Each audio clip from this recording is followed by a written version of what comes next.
garis bawah ya, ayyamma tad'u falahul asmaul husna. Kapanpun, persoalan apapun Anda ingin mohonkan kepada Allah, Allah punya nama-nama yang sesuai dengan kebutuhan dan persoalan kita ya. Lihat rumusnya. Jadi kalau ibu punya masalah ingin menyebut al-asmaul husna,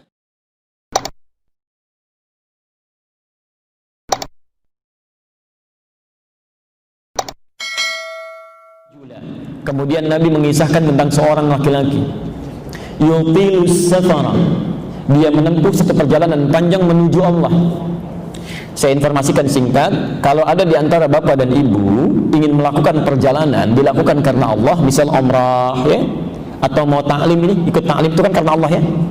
Saya sarankan betul di perjalanan itu isi dengan doa, mintakan kepada Allah. Karena ternyata doa yang dipanjatkan dalam Anda saat bepergian di perjalanan karena Allah itu lebih cepat dikabulkan dibandingkan dengan orang yang diam ya.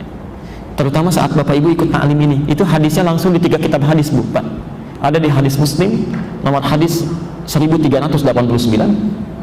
At-Tirmidzi nomor hadis 2682, dan Ibnu Majah nomor hadis 219 ya. Man salaka tariqan yaltamisu fihi ilman sahalallahu lahu tariqan ilal jannah ya. Yang paling menarik, perhatikan, wa innal malaikata la tadau ajnihataha ridwan li talabil ilmi. Siapa yang menyiapkan dirinya, melangkahkan kakinya berangkat untuk belajar sebagian dari pengetahuan agamanya, maka Allah akan ringankan, akan dibalas dengan meringankan langkahnya ke surga. Saat dia berangkat menyiapkan saja, maka malaikat membentangkan sayapnya ya, kalaulah penuntut ilmu tahu saat dia mulai berangkat sampai kembali lagi ke tempat dia tinggal, maka malaikat membentangkan sayapnya memberikan ridho kepada dia ya. Ridhonya malaikat itu maknanya 2. Saya ulang ya, ridhonya malaikat memiliki 2 arti. 1, memohonkan ampunan pada dosa-dosa yang dilakukan ya. Memohonkan ampunan pada dosa-dosa yang dilakukan. Yang kedua, ini yang menarik, mengaminkan doa-doa yang dimohonkan. Mengaminkan doa-doa yang dimohonkan. Jadi kalau catat betul di kata-kata saya ini, catat betul. Kalau ibu sedang dalam perjalanan, bapak dalam taklim atau hal yang baik-baik, isilah 1 di antara 2. Kalau Anda tidak sanggup berdoa dalam kebaikan, minimal isi dengan istighfar. Sayang Bu Pak, sayang.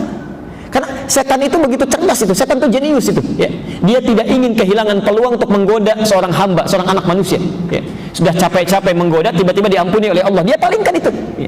Makanya ini bisa terjadi Bu ya, bisa terjadi. Bahkan saat saya sampaikan sekarang pun, ibu masuk mobil bisa lupa itu ya. Begitu masuk, yang tadinya ada peluang istighfar, tiba-tiba ngobrol ya, tiba-tiba bisa foto-foto, tiba-tiba bisa bikin status, baru mengikuti taklim, ada selesai itu ya. Itu masuknya cepat sekali ya. Isi dengan doa. Jadi doa yang disampaikan dalam perjalanan itu cepat mengabulkan ya. 2, sampai kata Nabi asy'atha aghbara, sampai saking totalnya berperjalanan itu penampilannya sampai acak-acakan, saking seriusnya. Yamuddu yadaihi ilas sama, lalu dia mengangkat tangannya ke langit begini. Informasi saja, di hadis lain disebutkan orang yang mengangkat tangannya sambil berdoa, saat berdoa mengangkat tangannya lebih cepat dikabulkan dibandingkan dengan yang diam. Tapi nanti satu waktu kita bahasnya, ada caranya. Saya sering lihat agak keliru, tidak sesuai dengan hadisnya ya. Kalau hadisnya bukan terpisah begini ya. Di hadis itu mendekat begini ya. Jadi kalau Anda berdoa mengangkat tangan, diangkat sejajar dengan dadanya begini ya. Itu bukan terpisah begini Bu Pak ya. Tapi mendekat seperti ini, mendekat ya. Baik, tapi tidak semua nanti mengangkat tangan itu sampai seperti ini. Nanti ada yang kalau sifatnya sangat dibutuhkan dia bisa mengangkat lebih tinggi ya. Dalam Jumatan khatib cukup mengangkat telunjuknya saja ya. Nanti ada beberapa hal tertentu yang spesifik harus dibahas. Tapi poinnya, orang ini menempuh perjalanan panjang. Yang kedua, dia mengangkat tangannya ya. Yang ketiga, ini yang paling dahsyat, fayaqulu ya Rabb, ya Rabb. Kemudian yang ketiga, orang ini memulai dengan al-asmaul husna. Ada ayat dalam Al-Quran yang meminta kita saat berdoa coba awali dengan al-asmaul husna. Nanti di hadis ditafsirkan, orang yang berdoa membuka dengan al-asmaul husna itu akan lebih cepat dikabulkan dibandingkan dengan orang yang tidak membacakannya. Quran surah ke-17 ayat 110. Quran surah 17 ayat 110. Baik. 2 ayat terakhir. Perhatikan rumusnya ya, rumus Qur'annya. Ini juga suka agak keliru prakteknya. Qulidullah. Ya, Quran surah 17 Al-Isra ayat 110. Ya. Qulidullah. Jika Anda punya persoalan dalam hidup, silahkan mintakan solusinya kepada Allah. Ya, berdoa, minta.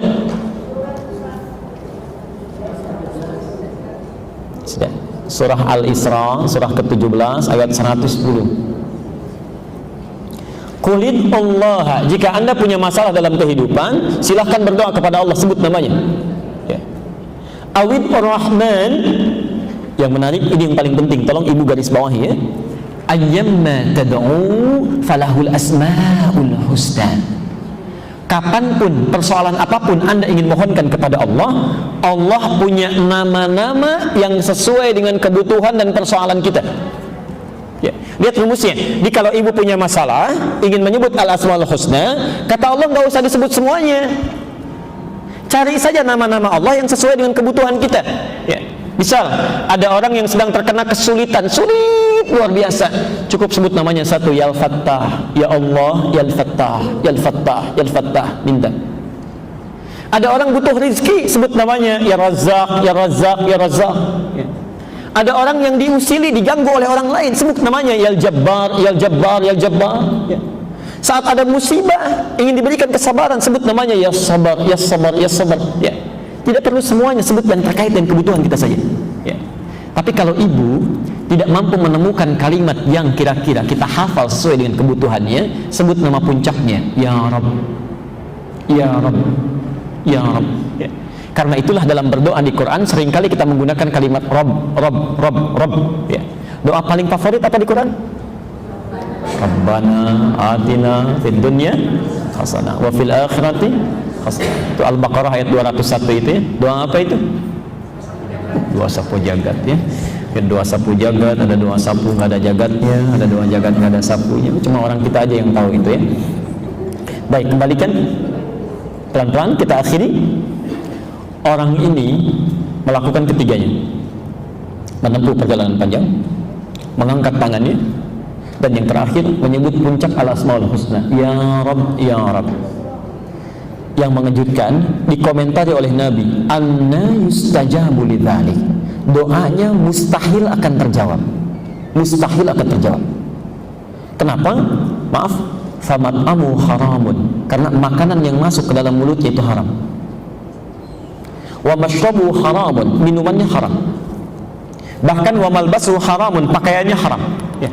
Biasanya kan kalau makanan sudah masuk haram, ya maaf Bu ya, Pak maaf, minuman sudah masuk haram, biasanya kan masuk ke tangan jadi haram, kaki jadi haram. Jadi usahanya pun akan senang pada yang haram. Ya. Langkahnya akan senang pada yang haram. Bicaranya senang yang haram-haram. Makanya wa ghudhiya bi haramin, perangkat hidupnya pasti akan haram itu. Ya. Pasti akan haram. Jadi tidak mungkin ada orang terbiasa yang halal mencari yang haram, itu mustahil. Tapi kalau orang sudah memasukkan yang haram pada mulutnya, itu yang paling berbahaya. Perangkat hidupnya bisa haram. Kata Nabi, kalau situasi ini terjadi, maka doanya tidak akan pernah terkabul. Tidak akan pernah. Dan itu puncak penyakit hati ada di situ. Dan yang paling sulit mengeluarkannya, membersihkannya nanti di bagian yang kedua, itu yang masuk yang haram ke dalam mulut, itu yang paling susah. Ya. Yang lainnya mudah. Kami pernah menguji 30 anak, ya, dikumpulkan di satu tempat, konon belajar di sekolah-sekolah Islam dan menghafal Quran. Ya. Saya agak penasaran, saat itu saya bilang coba kumpulkan, saya ingin tahu bagaimana hafalan Qurannya. Tapi yang paling menarik, saya fokus saja, ada satu anak yang unik sifatnya, unik, diaturnya sulit luar biasa, sulit. Tapi saat bergabung itu dia bisa bertahan, lihat begini, ya. Pertemuan pertama patuh baik, ya. Tiba-tiba mulai aktif, tapi bertahan sampai selesai.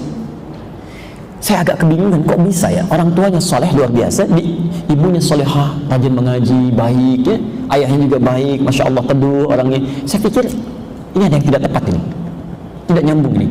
Tidak mungkin terlahir dari rahim seorang yang salehah anak yang bermasalah, itu mustahil, mustahil. Maka ternyata setelah taklim selesai, ibunya mendekati, alhamdulillah Ustaz, anak saya bisa bertahan. Biasanya saya bawa ke sekolah manapun, saya tunggu 5 menit di depan sekolahnya, itu gurunya langsung mengantarkan kembali untuk dibawa pulang. Ya. Apa yang terjadi? Ternyata anak itu anak adopsi, dilahir kembar dari ibundanya, satu diambil oleh salah seorang artis, satu lagi oleh beliau itu. Ibu tahu apa yang terjadi? Kenapa diadopsi? Karena ibunya saat mengandung itu seringkali senang minum minuman keras, bapaknya pencuri. Yang haram tuh komplit itu, komplit ya. Bahkan sebelum anak ini lahir sudah terzalimi itu ya. Nah, itu tidak mudah, itu merubahnya tidak mudah ya. Jadi mulai bertahun-tahun karena sudah jadi daging itu ya. Harus ada makanan yang halal lagi yang bisa menghilangkan yang haramnya ya. Harus ada lingkungan yang halal lagi yang membentuk yang haramnya ya, yang mengeluarkan yang haramnya. Itu tidak mudah.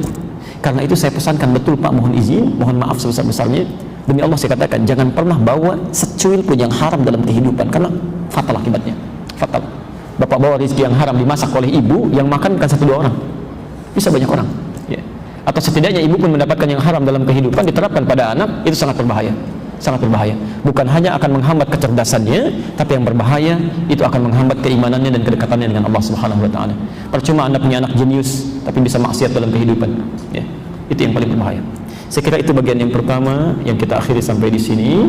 Jadi kesimpulannya, jika Anda ingin terbebas dari penyakit-penyakit hati, maka jangan sampai ruang-ruang penangkap informasi ini, mata, telinga, mulut, dan yang lainnya digunakan untuk menangkap yang buruk-buruk yang dilarang oleh syariat atau dilarang oleh Al-Quran dan Sunnah Rasulullah Sallallahu Alaihi Wasallam.